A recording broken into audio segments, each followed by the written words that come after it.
आधी रात का सन्नाटा हो या दोपहर की तपती धूप, एक कलाकार की आत्मा तब भी अपना काम ढूंढ ही लेती है।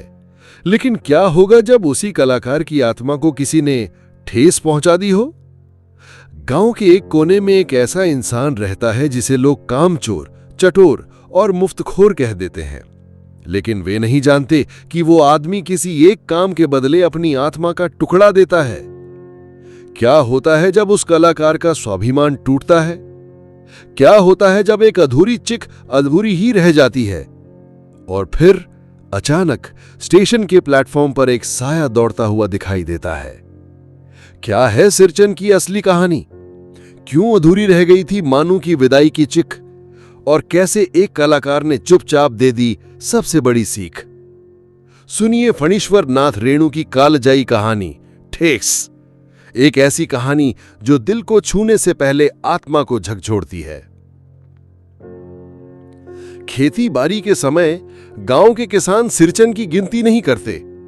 लोग उसको बेकार ही नहीं, बेगार समझते हैं। इसलिए खेत खलिहान की मजदूरी के लिए कोई नहीं बुलाने जाता है सिरचन को। क्या होगा उसको बुलाकर? दूसरे मजदूर खेत पहुंचकर 1/3 काम कर चुकेंगे, तब कहीं सिरचन राय हाथ में खुरपी डुलाता दिखाई पड़ेगा, पगडंडी पर तौल तौल कर पांव रखता हुआ, धीरे धीरे। मुफ्त में मजदूरी देनी हो तो और बात है। आज सिरचन को मुफ्तखोर, कामचोर या चटो कह ले कोई। एक समय था जबकि उसकी मढ़ैया के पास बड़े बड़े बाबू लोगों की सवारियां बंधी रहती थीं। उसे लोग पूछते ही नहीं थे, उसकी खुशामद भी करते थे। अरे सिरचन भाई, अब तो तुम्हारे ही हाथ में ये कारीगरी रह गई है सारे इलाके में। एक दिन भी समय निकाल कर चलो। कल बड़े भैया की चिट्ठी आई है शहर से। सिरचन से एक जोड़ा चिक बनवा कर भेज दो। मुझे याद है, मेरी माँ जब कभी सिरचन को बुलाने के लिए कहती, मैं पहले ही पूछ लेता, भोग क्या क्या लगेगा?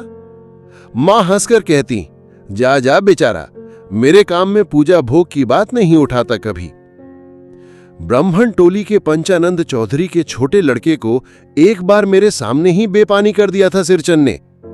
तुम्हारी भाभी नाखून से खांट कर तरकारी परोसती हैं और इमली का रस डालकर कढ़ी तो हम कहार कुम्हारों की घरवाली बनाती हैं। तुम्हारी भाभी ने कहां से बनाई हैं? इसलिए सिरचन को बुलाने से पहले मैं मां से पूछ लेता। सिरचन को देखते ही मां हुलस कर कहती, आओ सिरचन, आज नेनू मत रही थी तो तुम्हारी याद आई। घी की डाणी यानी खखोरन के साथ चूड़ा तुमको बहुत पसंद है ना? और बड़ी बेटी ने ससुराल से संवाद भेजा है, उसकी ननद रूठी हुई है मोती के शीतल पाटी के लिए। सिरचन अपनी पनियाई जीभ को संभाल कर हंसता। घी की सुगंध सूंघ कर आ रहा हूं काकी, नहीं तो इस शादी ब्याह के मौसम में दम मारने की भी छुट्टी कहां मिलती है। सिरचन जाति का कारीगर है। मैंने घंटों बैठकर उसके काम करने के ढंग को देखा है। एक एक मोती और पटेर को हाथ में लेकर बड़े जतान से उसकी कुच्ची बनाता, फिर कुच्चियों को रंगने से लेकर सुतली सुलझाने में पूरा दिन समाप्त। काम करते समय उसकी तन्मयता में जरा भी बाधा पड़ी कि गेहूं सांप की तरह फुफकार उठता। फिर किसी दूसरे से करवा लीजिए काम। सिरचन मुंहजोर है, कामचोर नहीं। बिना मजदूरी के पेट भर भात पर काम करने वाला कारीगर। दूध में कोई मिठाई ना मिले तो कोई बात नहीं, किंतु बात में जरा भी झाल वो नहीं बर्दाश्त कर सकता। सिरचन को लोग चटोर भी समझते हैं। तली बघारी हुई तरकारी, दही की कढ़ी, मलाई वाला दूध, इन सब का प्रबंध पहले कर लो, तब सिरचन को बुलाओ, दुम हिलाता हुआ हाजिर हो जाएगा। खाने पीने में चिकनाई की कमी हुई कि काम की सारी चिकनाई खत्म। काम अधूरा रख के उठ खड़ा होगा। आज तो अब अधकपाली दर्द से माथा टनटना रहा है, थोड़ा सा रह गया है, किसी दिन आके पूरा कर दूंगा। किसी दिन माने कभी नहीं। मोथी घास और पटरे की रंगीन शीतल पाटी, बांस की तीलियों की झिलमिलाती चिक, सतरंगे डोर के मोढ़े, भूसी चुन्नी रखने के लिए मूंज की रस्सी के बड़े बड़े जाले, हलवाहों के लिए ताल के सूखे पत्तों की छतरी टोपी तथा इसी तरह के बहुत से काम हैं जिन्हें सिरचन के सिवा गांव में और कोई नहीं जानता। ये दूसरी बात है कि अब गांव में ऐसे कामों को बेकाम का काम समझते हैं लोग। बेकाम का काम, जिसकी मजदूरी में अनाज या पैसे देने की कोई जरूरत नहीं। पेट भर खिला दो, काम पूरा होने पर एक आध पुराना धुराना कपड़ा देकर विदा करो। वो कुछ भी नहीं बोलेगा। कुछ भी नहीं बोलेगा ऐसी बात नहीं। सिरचन को बुलाने वाले जानते हैं सिरचन बात करने में भी कारीगर है। महाजन टोले के भज्जू महाजन की बेटी सिरचन की बात सुनकर तिलमिला उठी थी। ठहरो, मैं मां से जाकर कहती हूं। इतनी बड़ी बात? बड़ी बात ही है बिटिया। बड़े लोगों की बस बात ही बड़ी होती है, नहीं तो दो दो पटेर की पटियों का काम सिर्फ खेसारी का सत्तू खिलाकर कोई करवाए भला? यह तुम्हारी मां ही कर सकती है बबुनी, सिरचन ने मुस्कुराकर जवाब दिया था। उस बार मेरी सबसे छोटी बहन की विदाई होने वाली थी। पहली बार ससुराल जा रही थी मानू। मानू के दूल्हे ने पहले ही बड़ी भाभी को खत लिखकर चेतावनी दे दी है, मानू के साथ मिठाई की पतीली ना आए कोई बात नहीं, 3 जोड़ी फैशनेबल चिक और पटेर की 2 शीतल पार्टियों के बिना आएगी मानू तो भाभी ने हंसकर कहा, बैरंग वापस। इसलिए 1 सप्ताह से पहले से ही सिरचन को बुलाकर काम पर तैनात करवा दिया था मां ने। देख सिरचन, इस बार नई धोती दूंगी, असली मोहर छाप वाली धोती। मन लगाकर ऐसा काम करो कि देखने वाले देखकर देखते ही रह जाएं। पान जैसी पतली छुरी से बांस की तीलियों और कमानियों को चिकनाता हुआ सिरचन अपने काम में लग गया। रंगीन सुतलियों से झब्बे डालकर वो चिक बुनने बैठा। 1.5 हाथ की बिनाई देखकर ही लोग समझ गए कि इस बार एकदम नए फैशन की चीज बन रही है, जो पहले कभी नहीं बनी। मंजली भाभी से नहीं रहा गया, पर्दे की आड़ से बोली, पहले ऐसा जानती कि मोहर छाप वाली धोती देने से ही अच्छी चीज बनती है तो भैया को खबर भेज देती। काम में व्यस्त सिरचन के कानों में बात पड़ गई। बोला, मोहर छाप वाली धोती के साथ रेशमी कुर्ता देने पर भी ऐसी चीज नहीं बनती बहुरिया। मानू दीदी काकी की सबसे छोटी बेटी है। मानू दीदी का दूल्हा अफसर आदमी है। मंजली भाभी का मुंह लटक गया। मेरी चाची ने फुसफुसा कर कहा, किससे बात करती है बहू? मोहर छाप वाली धोती नहीं, मूंगिया लड्डू। बेटी की विदाई के समय रोज मिठाई जो खाने को मिलेगी, देखती है ना। दूसरे दिन चिक की पहली पांति में 7 तारे जगमगा उठे, 7 रंग के, 7 भैया तारा। सिरचन जब काम में मगन होता है तो उसकी जीभ जरा बाहर निकल आती है होंठ पर। अपने काम में मगन सिरचन को खाने पीने की सूध नहीं रहती। चिक में सुतली के फंदे डालकर अपने पास पड़े सूप पर निगाह डाली। चूड़ा और गुड़, एक सूखा ठेला। मैंने लक्ष्य किया, सिरचन की नाक के पास 2 रेखाएं उभर आईं। मैं दौड़कर मां के पास गया। मां, आज सिरचन को कलेवा किसने दिया है? सिर्फ चूड़ा और गुड़। मां रसोई घर में अंदर पकवान आदि बनाने में व्यस्त थी।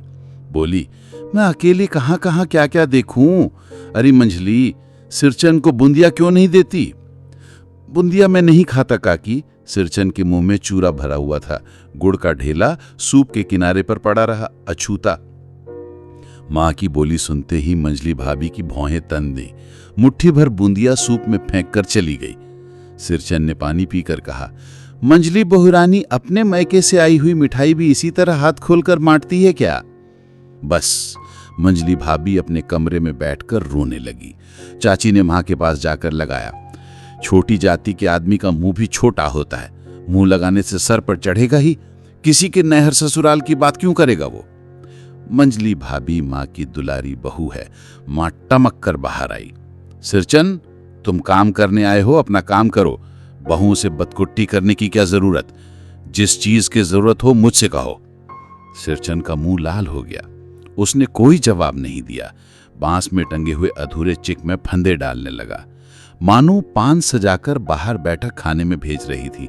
चुपके से पान का एक बीड़ा सिरचन को देती हुई बोली और इधर उधर देखकर कहा, सिरचन दादा, काम काज का घर, 5 तरह के लोग 5 किस्म की बात करेंगे, तुम किसी की बात पर कान मत दो। सिरचन ने मुस्कुराकर पान का बेड़ा मुंह में ले लिया। चाची अपने कमरे से निकल रही थी। सिरचन को पान खाते देखकर अवाक हो गई। सिरचन ने चाची को अपनी ओर अचरज से घूरते देखकर कहा, छोटी चाची, जरा अपनी डिबिया का गमकौआ जर्दा तो खिलाना, बहुत दिन हुए। चाची कई कारणों से जली भुनी रहती थी सिरचन से। गुस्सा उतारने का ऐसा मौका फिर नहीं मिल सकता।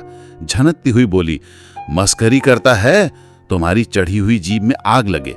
घर में भी पान और गमकौआ जर्दा खाते हो, चटोर कहीं के। बस सिरचन की उंगली में सुतली के फंदे पड़ गए मानो। कुछ देर तक वो चुपचाप पान को मुंह में घुलाता रहा, फिर अचानक उठकर पिछवाड़े पीक थूक आया। अपनी छुरी, हंसिया वगैरह समेट संभाल कर झोले में रखे, टंगी हुई अधूरी चिक पर एक निगाह डाली और हनहनाता हुआ आंगन के बाहर निकल गया। चाची बड़बड़ाई, अरे बाप रे बाप, इतनी तेजी, कोई मुफ्त में तो काम नहीं करता। 8 रुपए में मोहर छाप वाली धोती आती है। इस मुंह झोसे के मुंह में लगाम है, ना आंख में सील। पैसा खर्च करने पर सैकड़ों चिक मिलेंगी। बांतर टोली की औरतें सिर पर गट्ठर लेकर गली गली मरी फिरती हैं। मानू कुछ नहीं बोली, चुपचाप अधूरी चिक को देखती रही। सातों तारे मंद पड़ गए। मां बोली, जाने दे बेटी, जी छोटा मत कर मानो, मेले से खरीद कर भेज दूंगी। मानू को याद आया, विवाह में सिरचन के हाथ की शीतल पाटी दी थी मां ने। ससुराल वालों ने न जाने कितनी बार खोलकर दिखलाया था पटना और कलकत्ते के मेहमानों को। वो उठकर बड़ी भाभी के कमरे में चली गई। मैं सिरचन को मनाने गया, देखा एक फटी शीतल पाटी पर लेट कर वो कुछ सोच रहा है। मुझे देखते ही बोला, बबुआ जी अब नहीं, कान पकड़ता हूं, अब नहीं। मोहर छाप वाली धोती लेकर क्या करूंगा, कौन पहनेगा? ससुरी खुद मरी, बेटे बेटियों को ले गई अपने साथ। बबुआ जी, मेरी घरवाली जिंदा रहती तो मैं ऐसी दुर्दशा भोगता। ये शीतल पाटी उसी की बुनी हुई है। इस शीतल पाटी को छू कर कहता हूं, अब ये काम नहीं करूंगा। गांव भर में तुम्हारी हवेली में मेरी कदर होती थी, अब क्या? मैं चुपचाप वापस लौट आया। समझ गया, कलाकार के दिल में ठेस लगी है, वो अब नहीं आ सकता। बड़ी भाभी अधूरे चिक में रंगीन चीट की झालर लगाने लगी। ये भी बेजा नहीं दिखलाई पड़ता, क्यों मान्नू? मान्नू कुछ नहीं बोली बेचारी, किंतु मैं चुप नहीं रह सका। चाची और मंजली भाभी की नजर न लग जाए इसमें भी। मान्नू को ससुराल पहुंचाने मैं ही जा रहा था। स्टेशन पर सामान मिलाते समय देखा, मान्नू बड़े जतन से अधूरे चिक को मोड़कर लिए जा रही है अपने साथ। मन ही मन सिरचन पर गुस्सा हो आया। चाची के सुर में सुर मिलाकर कोसने को जी हुआ। कामचोर, चटोर। गाड़ी आई। सामान चढ़ाकर मैं दरवाजा बंद कर रहा था कि प्लेटफॉर्म पर दौड़ते हुए सिरचन पर नजर पड़ी। बबुआ जी, उसने दरवाजे के पास आकर पुकारा। क्या है? मैंने खिड़की से गर्दन निकालकर झिड़की के स्वर में कहा। सिरचन ने पीठ पर लादे हुए बोझ को उतारकर मेरी ओर देखा। दौड़ता आया हूं, दरवाजा खोलिए, मान्नू दीदी कहां हैं? एक बार देखूं? मैंने दरवाजा खोल दिया। सिरचन दादा, मानो इतना ही बोल सकी। खिड़की के पास खड़े होकर सिरचन ने हकलाते हुए कहा, ये मेरी ओर से है, सब चीज है दीदी, शीतल पाटी, चिक और एक जोड़ी आसनी कुश की। गाड़ी चल पड़ी। मानू मोहर छाप वाली धोती का दाम निकालकर देने लगी। सिरचन ने जीभ को दांत से काटकर दोनों हाथ जोड़ दिए। मानू फूट फूट कर रो रही थी। मैं बंडल को खोलकर देखने लगा। ऐसी कारीगरी, ऐसी बारीकी, रंगीन सुतलियों के फंदों का ऐसा काम पहली बार देख रहा था।